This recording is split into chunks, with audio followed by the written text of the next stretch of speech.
Hi everyone. இன்னைக்கு இந்த ladder problem ஃப்ரிக்ஷனில் இருக்கிற அடுத்த டாப்பிக்கான லேடர் ப்ராப்ளம் எப்படி சால்வ் பண்ணலாம் பார்க்கலாம். ஸோ இப்போ வந்து இந்த கொஷின் பாருங்கள். Ladder of 5 metre long rest on a horizontal ground and leans against a smooth vertical wall at an angle of 70 degree with horizontal அப்படின்னு கொடுத்துருக்காங்க. ஸோ இதுக்கு வந்து ஃபஸ்ட்டு டயக்ராம் வரையணும். இந்த டயக்ராம் படி பார்த்தீங்கன்னா ஒரு லேடர் இருக்குது, அது வந்து 70 டிகிரி ஆங்கிளில் இருக்குதுன்னு கொடுத்துருக்காங்க.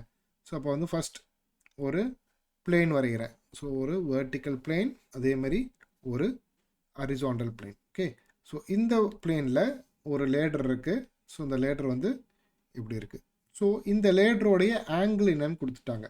என்ன ஆங்கிள் பார்த்தீங்கன்னா இதோடைய ஹரிசாண்டல் ஆங்கிள் இது வந்து 70 டிகிரி அப்படின்னு கொடுத்துருக்காங்க. ஸோ அதை வந்து நம்ம மார்க் பண்ணிக்கிறோம். ஸோ அடுத்தது என்ன கொடுத்துருக்காங்கன்னா the leans against a smooth vertical wall அப்படின்னு கொடுத்துருக்காங்க. ஸ்மூத் வெர்டிக்கல் வால்னா இந்த வால் வந்து ரொம்ப ஸ்மூத்தாக இருக்குது. ஸோ இந்த வால் ஸ்மூத்தாக இருக்குன்னா என்ன மீனிங்னா ஃப்ரிக்ஷன் இந்த வாலுக்கு கிடையாது அப்படின்னு அர்த்தம். ஓகேங்களா? ஸோ இந்தமாரி கொடுக்கலன்னா ஃப்ரிக்ஷன் இருக்குன்னு அர்த்தம். ஸோ இது கொடுத்துருக்காங்கன்றதுனால இந்த இடத்துல வெர்டிக்கல் வாலில் வந்து ஃப்ரிக்ஷன் இல்லை. ரைட். அப்புறம் இந்த லேடரோட லென்த் என்னன்னு கொடுத்துருக்காங்க. இந்த லேடரோடைய மொத்த லென்த் வந்து என்னன்னா 5 மீட்டர்ஸ். ஏன்னா 5 மீட்டர் கொஞ்சம் தள்ளியே போட்டிருக்கேன். Right. Next weight of the ladder is 900 newton அப்படின்னு கொடுத்துருக்காங்க. ஸோ இது கொடுக்கணும்னு அவசியம் இல்லை, பட் இது கொடுத்துருக்காங்க ஆக்ட்ஸ் அட் இட்ஸ் மிடில் அப்படின்னு கொடுத்துருக்காங்க. ஸோ யூஸ்வலாகவே வெயிட் வந்து எங்கே ஆகட்டும் சென்டரில் ஆக்ட் ஆகும். ஸோ அப்போ வந்து 5 மீட்டர்னா 2.5 மீட்டரில் வெயிட் ஆக்ட் ஆகும். ஓகே, ஸோ அப்போ இந்த இடத்துல ஒரு 900 நியூட்டன், இதோடைய டிஸ்டன்ஸ் எவ்வளோன்னு பார்த்தீங்கன்னா 2.5 மீட்டரில் இருக்குது. தி ladder is at a point, அடுத்தது the ladder is at a point of sliding when a man weighing 750 Newton stands on a rung 1.5 meter from the bottom of the ladder அப்படின்னு கொடுத்துருக்காங்க. So அப்போ இங்கே இடத்துல இன்னொரு ஃபோர்ஸ் ஒன்று act ஆகுது. ஒரு மேன் வந்து 750 நியூட்டன் ஃபோர்ஸில் இருக்கிற மேன் இங்கே வந்து நிற்கிறாப்புல. அவருடைய டிஸ்டன்ஸ் எந்த டிஸ்டன்ஸில் எங்கே நிற்கிறாரு அப்படின்னு பார்த்தீங்கன்னா அதோட டிஸ்டன்ஸ் வந்து 1.5 மீட்டர் டிஸ்டன்ஸில் நிற்கிறாரு. ஓகே, அப்படி நிற்கும்போது இந்த லேடர் வந்து ஸ்லிப் ஆகுது அப்படின்னு சொல்கிறாங்க. ஸோ இப்போ என்ன கேட்குறாங்க, calculate the coefficient of friction mu என்ன அப்படின்னு கேட்குறாங்க. கோஎஃபிஷியன்ட் ஆஃப் ஃப்ரிக்ஷன்னா என்னது, மியூ. ஸோ இந்த மியூ வேல்யூ என்ன அப்படின்னு தான் கொஷினில் வந்து கேட்குறாங்க. ரைட். ஸோ இப்போ வந்து நம்ம ஒரு பாயிண்ட் வச்சுக்கலாம். இது ஒரு பாயிண்ட் ஏ, இது வந்து பாயிண்ட் பி. ஸோ இதேமாரி 2 பாயிண்ட் இருக்குது. 900 நியூட்டனுக்கு ஒரு பாயிண்ட்டு, அதை வந்து சின்னு வச்சுக்கலாம். தென் 750 நியூட்டனுக்கு ஒரு பாயிண்ட் இருக்குது, அது டின்னு வச்சுக்கலாம். ஸோ இந்த லேடருக்கு அடுத்தது நம்ம என்ன பண்ண போகிறோம், நம்மளுடைய ஃப்ரீ பாடி டயக்ராம் என்னென்ன ரியாக்ஷன்ஸ்லாம் எப்படி எப்படி இருக்குது அப்படின்னு பார்க்க போகிறோம். ஸோ இந்த லேடர் வந்து இப்போ வந்து பாயிண்ட் ஏல எடுத்திங்கன்னா பாயிண்ட் ஏல இந்த லொக்கேஷனில் இருக்கிற லேடர் எப்படி ஸ்லிப் ஆகும், இந்த டைரக்ஷனில் மூவ் ஆகும், கீழே மூவ் ஆகும். ரைட்டா? ஸோ அப்போ வந்து ஃப்ரிக்ஷன் வந்து ஆப்போசிட்டில் இருக்கும். பட் இது ஸ்மூத் லேடர்னு சொன்னதுனால அங்கே ஃப்ரிக்ஷன் இருக்காது. கான்டாக்ட் இருக்குது. கான்டாக்ட் இருக்கிறதுனால உங்களுக்கு ரியாக்ஷன் மட்டும் இருக்குது. இந்த ரியாக்ஷன் வந்து ஆர்ஏ. ஓகே, ஃப்ரிக்ஷன் இல்லை, ஏன்னா வந்து ஸ்மூத் வால். அதேமாரி இந்த இடத்துல பாயிண்ட் பி ஒரு கான்டாக்ட் இருக்குது, அப்போ இது வந்து ஆர்பி. இந்த பியோட பாயிண்டில் பார்த்தோன்னா இந்த லேடர் எப்படி ஆகும், இந்த லொக்கேஷனில் இந்த லேடர் வந்து எப்படி ஸ்லிப் ஆகும்னா இந்த டைரக்ஷனில் மூவ் ஆகும். அப்போ ஃப்ரிக்ஷன் எப்படி இருக்கும், ஆப்போசிட் டைரக்ஷனில் வரும். ரைட். ஸோ அப்போ ஆப்போசிட் டைரக்ஷனில் ஒரு ஃப்ரிக்ஷன் போடுறோம். ஸோ ஆப்போசிட் டைரக்ஷனில் எஃப்பி இருக்குது. இந்த எஃப்பி என்னது, மியூ இன்ட்டு ஆர்பி. இதான் வந்து டோட்டல் ஃபோர்ஸஸ். இப்போ ஃபோர்ஸஸ் எல்லாமே போட்டாச்சு. இப்போ நம்ம என்ன பண்ண போகிறோம், இதை வந்து இக்லிபிரியம் கண்டிஷன் அப்படின்னு சொல்லிட்டு நம்ம வந்து summation FX summation FY moment, ஏதாவது ஒரு பாயிண்டில் மொமெண்ட் எடுத்துகிட்டு நம்ம ஐடென்டிஃபை பண்ண போகிறோம். ஃபஸ்ட்டு நம்ம என்ன பண்ண போகிறோம், சம்மேஷன் எஃப்எக்ஸ் என்னன்னு பார்க்கலாம். ஸோ இதுவே ஃப்ரீ பாடி டயக்ராம் மாதிரியே, இது ஃபோர்ஸ் டயக்ராம் மாதிரியே இருக்கிறதுனால நம்ம அப்படியே டேரெக்டாக போடலாம். ஓகேங்களா? ஸோ இப்போ சம்மேஷன் எஃப்எக்ஸ் ஹரிசாண்டல் ஃபோர்ஸஸ்லாம் என்னென்ன இருக்குது ஆட் பண்ணலாம். இந்த டைரக்ஷன் தான் பாசிட்டிவ். ஏ பாயிண்டில் ஒரு ஃபோர்ஸ் இருக்குது R A. Okay, positive direction. 900 vertical, 750 vertical, ஆர்பியும் வெர்டிக்கல். இந்த எஃப்பி மட்டும் இருக்குது, அது வந்து மியூ இன்ட்டு ஆர்பி ஆப்போசிட் டைரக்ஷனில் இருக்குது. இப்போ minus mu into RB. So this is equal to 0. இப்போ நம்ம என்ன ஈக்குவேஷன் எல்லாம் RA is equal to mu into RB அப்படின்னு ஒரு ஈக்குவேஷன் மாதிரி எழுதிக்கலாம். ஓகே, இது வந்து ஈக்குவேஷன் நம்பர் 1. இது ஃபர்ஸ்ட் ஸ்டெப் முடிஞ்சது. அடுத்தது summation fy is equal to 0ன்னு போட போகிறோம். Summation fy is equal to 0ன்னு போட போகிறோம். இப்போ வெர்டிக்கல் ஃபோர்ஸஸ்லாம் ஆட் பண்ண போகிறோம். ஸோ அப்போர்டு இருந்தால் பாசிட்டிவ், 900 டவுன்வர்டில் இருக்குது, -900, 750 டவுன்வர்டில் இருக்குது, -750, RB அப்போர்டில் இருக்குது, plus RB is equal to 0. அப்போ நமக்கு RB வேல்யூ கண்டுபிடிச்சிட்டோம். RB value is equal to 900 plus 750. Okay, so அப்போ வந்து நமக்கு வேல்யூ வந்து 1650 வருது. தான் நியூட்டன். ஆர்பியோட வேல்யூ கண்டுபிடிச்சாச்சு. ஸோ இப்போ 1ல் நம்ம ஆர்பி வேல்யூ சப்ஸ்டியூட் பண்ணலாம், ரைட்? பட் எனிவே அது வந்து கடைசியாக பார்த்துக்கலாம். நம்ம அப்புறமா வந்து எல்லாத்தையும் சப்ஸ்டியூட் பண்ணுற மாதிரி வச்சுக்கலாம். இப்போ அடுத்தது நம்ம என்ன பண்ண போகிறோம், மொமெண்ட் எடுக்க போகிறோம். எந்த இடத்துல மொமெண்ட் எடுக்கணும் அப்படின்னு பார்த்தீங்கன்னா, எந்த இடத்துல அன்னோன் அதிகமாக இருக்கோ அந்த இடத்துல எடுக்கணும். ஸோ இப்போ இதில் பார்த்தீங்கன்னா ஆர்ஏ ஒரே ஒரு அன்னோன், இதுலேயும் ஆர்பி ரெண்டுமே ஒரே ஒரு அன்னோன் தான். பட் எல்லா டிஸ்டன்ஸும் இந்த பிஏ நோக்கி தான் கொடுத்துருக்காங்க. அப்போ வந்து என்ன எடுக்கலாம், மொமெண்ட் அட் பி எடுக்கலாம். ஸோ அப்போ அடுத்தது நான் என்ன பண்ண போகிறேன், moment at B is equal to 0 அப்படின்னு ஈக்குவேட் பண்ண போகிறேன். ஸோ அதை ஈக்குவேட் பண்ணுறதுக்கு முன்னாடி ஸோ இந்த ஹரிசாண்டல் வெர்டிக்கல் டிஸ்டன்ஸ்லாம் என்னென்ன, அதோட லொக்கேஷன்லாம் எப்படி இருக்குது அப்படின்னு ஐடென்டிஃபை பண்ண போகிறோம், ரைட்? ஸோ இப்போ இந்த ஆர்ஏ இருக்குது.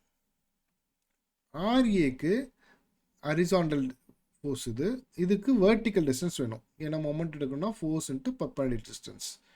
அப்போ அது எப்படி ஐடென்டிஃபை பண்ணலாம் பார்க்கலாம். ஸோ அதுக்கு ஒரு ட்ரையாங்கிள் போடுறோம். ஸோ ஃபர்ஸ்ட் ஒரு ட்ரையாங்கிள், ஒரு ரைட் ஆங்கிள் ட்ரையாங்கிள் போடுறேன். இந்த ரைட் ஆங்கிள் ட்ரையாங்கிளில் இதுதான் வந்து பாயிண்ட் ஏ. ஆர்ஏ எங்கே இருக்குது, இங்கே இருக்குது. இந்த டோட்டல் டிஸ்டன்ஸ் இதுதான் பாயிண்ட் பி. இந்த டோட்டல் டிஸ்டன்ஸ் எவ்வளோன்னு பார்த்தீங்கன்னா 5 மீட்டர். ஆங்கிள் எவ்வளோன்னு பார்த்தீங்கன்னா 70 டிகிரி. ஸோ அப்போ எனக்கு இந்த டிஸ்டன்ஸ் வேணும். ஓகே, ஏன்னா இந்த ஃபோர்ஸுக்கு வெர்டிக்கல் டிஸ்டன்ஸ் வேணும், ஹரிசாண்டல் ஃபோர்ஸுக்கு வெர்டிக்கல் டிஸ்டன்ஸ் வேணும். இங்கே ஹைப்போடென்யூஸ் இருக்குது, ஆங்கிள் இருக்குது.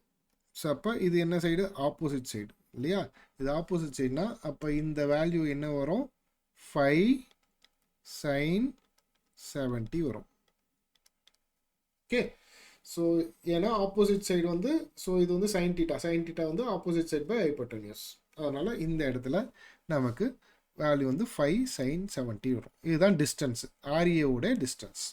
ஸோ ஆர்ஏவோட டிஸ்டன்ஸ் தான் அதை கொஞ்சம் ஹைலைட் பண்ணுறேன், ஓகே, ரெஃபரன்ஸ்க்காக. அடுத்தது என்ன ஃபோர்ஸ் இருக்குன்னு பார்க்கலாம். 900 நியூட்டன் ஃபோர்ஸ் இருக்குது. இந்த 900 நியூட்டனுக்கு 2.5 வரைக்கும் டிஸ்டன்ஸ் இருக்குது இல்லையா? ஸோ இப்போ இந்த 900 நியூட்டனுக்கு அதேமாரி ஒரு ரைட் ஆங்கிள் ட்ரையாங்கிள் போடுறோம். ஸோ இதுதான் அந்த ரைட் ஆங்கிள் ட்ரையாங்கிள். இப்போ இந்த 900 நியூட்டன் ஃபோர்ஸ் இங்கே ஆக்ட் ஆகுது, 900 நியூட்டன். இந்த டிஸ்டன்ஸ் எவ்வளோன்னு பார்த்தீங்கன்னா 2.5 மீட்டர். ஆங்கிள் எவ்வளோன்னு பார்த்தீங்கன்னா 70 டிகிரி. இந்த 900 ஃபோர்ஸுக்கு இது வெர்டிக்கல் ஃபோர்ஸாக இருக்குது. அப்போ மொமெண்ட் எடுக்கும்போது ஹரிசாண்டல் டிஸ்டன்ஸ் வேணும். அப்போ இந்த டிஸ்டன்ஸ் வேணும். இது எந்த சைடுன்னு பார்த்தீங்கன்னா அட்ஜசன்ட் சைடு இல்லைங்களா? இது வந்து அட்ஜசன்ட் சைடில் வருது. ஸோ அப்போ இந்த வேல்யூ என்ன வரும்னு பார்த்தீங்கன்னா 2.5 cos 70 அப்படின்னு வரும். 2.5 cos 70 இதுதான் வந்து இந்த 900 ஃபோர்ஸுக்கான டிஸ்டன்ஸ். அதேமாரி அடுத்தது இந்த 750 நியூட்டன் ஃபோர்ஸுக்கான டிஸ்டன்ஸ் என்னன்னு கண்டுபிடிக்கலாம். ஸோ அது ஒரு ட்ரையாங்கிள், அதுக்கு ஒரு ட்ரையாங்கிள் போடுறோம். அந்த ட்ரையாங்கிள் 750 நியூட்டன் இப்படி ஆக்ட் ஆகுது. டிஸ்டன்ஸ் எவ்வளோன்னு பார்த்தீங்கன்னா 1.5 மீட்டர்ஸில் இருக்குது. சரி, வந்து 1.5 மீட்டர். Angle 70 degree. இந்த 750 நியூட்டனுக்கும் நமக்கு ஹரிசாண்டல் டிஸ்டன்ஸ் வேணும். கிட்டத்தட்ட இதேமாரி தான். அப்போ இங்கே என்ன வரும், 1.5 cos 70 அப்படின்னு வரும். ஸோ இதுதான் வந்து distance for 750 Newton force. So இப்போ நம்ம தனித்தனியாக பிரிச்சாச்சு. இப்போ மொமெண்ட் அட் பி எடுக்கலாம். ஸோ ஏன்னா நமக்கு எடுக்கும்போது ஈஸியாக இருக்கிறதுக்காக தான் நம்ம இப்படி எடுத்துக்கிறோம். ஸோ ரெஃபரன்ஸுக்காக திருப்பி அந்த டயக்ராம் இங்கே போட்டுக்கிறேன். ஸோ மொமெண்ட் அட் பி எடுக்கிறோம், அது வந்து 0ன்னு சொல்கிறோம். பியில் எடுக்கும்போது இந்த எஃபிஆர்பி 0, ஏன்னா அதுக்கு டிஸ்டன்ஸ் கிடையாது. ஓகே, அதை விட்டுடலாம். அடுத்து இப்போ மீதி இருக்கிற ஃபோர்ஸ் வந்து பார்த்தீங்கன்னா ஆர்ஏ 900 750 1 by 1 பார்க்கலாம். இப்போ ஆர்ஏ வந்து பார்த்தீங்கன்னா force RA into distance 5 sin 70. 5 sin 70. இது எப்படி ரொட்டேட் ஆகுது இந்த ஆர்ஏ? ஸோ பி பாயிண்ட்லேருந்து பார்க்கும்போது இப்படி. ஓகே, ஸோ ரொட்டேஷன் வந்து எந்த டைரக்ஷனில் இருக்குது? கிளாக் வைஸ் டைரக்ஷனில் இருக்குது. ஸோ அப்போ நெகட்டிவ். அடுத்தது 900 எடுத்துப்போம். இந்த 900 வந்து இங்கே மேலே இருக்குது 900. இது எப்படி ரொட்டேட் ஆகுதுன்னு பார்த்தீங்கன்னா ஆன்டி கிளாக் வைஸில் ரொட்டேட் ஆகுது. ஓகே, இதுதான் பாயிண்ட் பி. ஸோ இது ரொட்டேஷன் வந்து ஆன்டி கிளாக் வைஸில் ரொட்டேட் ஆகுது. அப்போ ப்ளஸ் 900 ஃபோர்ஸு இன்ட்டு டிஸ்டன்ஸ் எவ்வளோ? 2.5 cos 70. அடுத்தது 750 எடுத்துக்கலாம். இது ஆன்டி கிளாக் வைஸ் தான். இப்போ plus 750 into 1.5 cos 70. So this is equal to 0. Right? So இதுதான் வந்து நம்மளுடைய ஈக்குவேஷன். ஸோ இப்போ வந்து இதில் அன்னோன் என்னன்னு பார்த்தீங்கன்னா ஆர்ஏ தான். ஓகே, ஆர்ஏ மட்டும் ஒரு சைடு வச்சுக்கலாம், மற்றெல்லாம் அந்த சைடு வச்சுக்கலாம். அப்போ இந்த ஆர்ஏவை இந்த சைடு கொண்டு போயிடுறேன். இப்போ என்ன வரும்? RA into 5 sin 70 is equal to, so மீதி இருக்கிறது 900 into 2.5 cos 70 plus 750 into 1.5 cos 70. இந்த மாதிரி ஈக்குவேஷன் வருது. ஸோ இப்போ நம்ம என்ன பண்ண போகிறோம்? இதோட வேல்யூ கண்டுபிடிக்க போகிறோம். கால்குலேட்டரில் எப்படி ஒரே ஸ்டெப்பில் போடலான்னு பார்க்கலாம். இப்போ இந்த கால்குலேட்டர் எடுத்துக்கிட்டோம்னா இந்த ரைட் சைடில் இருக்கிறது மொத்தமாக போட்டுடலாம். So 900 into 2.5 cos 70. இந்த ஆங்கிள் இருக்கிறதுல ப்ராக்கெட் இருக்கிறதுனா க்ளோஸ் பண்ணிக்கிறேன். Plus 750 into 1.5 cos 70. இதை வந்து ரைட் சைடில் இருக்கிற மொத்த வேல்யூ ஈக்குவல் டு ப்ரெஸ் பண்ணால் 1154.31 இருக்குது. ஓகே, ஸோ இதை வந்து நம்ம என்ன பண்ணுறோம்? டிவைடட் பை ப்ராக்கெட் ஓப்பன் பண்ணிக்கிறேன். இந்த 5 sin 70யோட டிவைட் பண்ணுறோம். ஸோ 5 sin 70 சொல்லிட்டு பண்ணால் 245.6 அப்படி வருது. ஸோ இப்போ ஆர்ஏவோட வேல்யூ என்னது? 245.6 நியூட்டன். ரைட்? இப்போ ஈக்குவேஷன் 1 எடுக்கலாம். ஸோ ஈக்குவேஷன் 1 என்ன? ஈக்குவேஷன் 1 நமக்கு என்னன்னு தெரியும்? R A is equal to mu into R B அப்படின்னு தெரியும். So R A is equal to mu into R B அப்படின்னு தெரியும். ஆர்ஏ வேல்யூ ஆல்ரெடி கண்டுபிடிச்சாச்சு. 245.6 is equal to mu into RB.